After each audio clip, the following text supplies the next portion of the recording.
Hello बच्चों, let's see this question. In which of the following arrangements the sequence is not strictly according to the property written against it? Okay, जैसे first option check करते हैं, carbon dioxide, silicon dioxide and lead dioxide increasing oxidising power. जैसे इन सभी में जो central atom है carbon +4, silicon +4 and PB +4 है।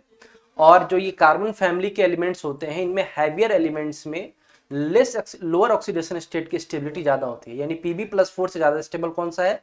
Pb+2। तो Pb+4 तुरंत इसमें Pb+2 में कन्वर्ट होने की टेंडेंसी रखेगा। और कैसे कन्वर्ट होगा? +4 से +2 में कैसे जाएगा? 2 इलेक्ट्रॉन लेके, यानी कि खुद का क्या होगा? ये रिड्यूस होके जाएगा।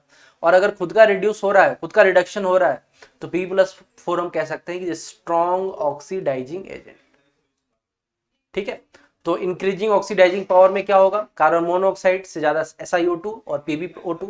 CO2 क्या है? वो +4 में ज्यादा स्टेबल है +2 से। कार्बन के लिए +4 ज्यादा स्टेबल है +2 से due to inert pair effect. Inert pair effect इनमें लगता है। ठीक है, तो ये ऑप्शन करेक्ट है। HF, HCl, HBr, HI increasing acidic strength.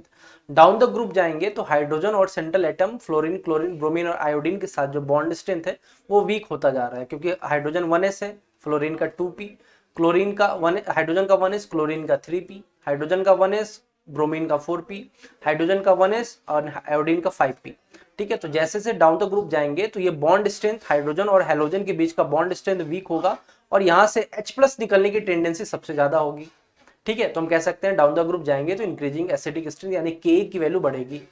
NH3 से ज्यादा, PH3 से ज्यादा ASH3 and SbH3 increasing basic strength. तो बेसिक स्ट्रेंथ जो है वो बिल्कुल ही गलत दे रखा है। बेसिक स्ट्रेंथ का ऑर्डर ये होगा।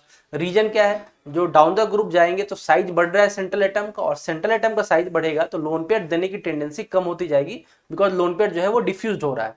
ठीक है, बड़े साइज में लोन पेयर जाएगा, बड़े साइज में इलेक्ट्रॉन क्लाउड जाएगा, तो उसकी जो लोन पेयर देने की टेंडेंसी है वो कम होती जाएगी। ठीक है, तो ये रॉन्ग स्टेटमेंट है, तो हमारा आंसर यही होगा, सी ऑप्शन।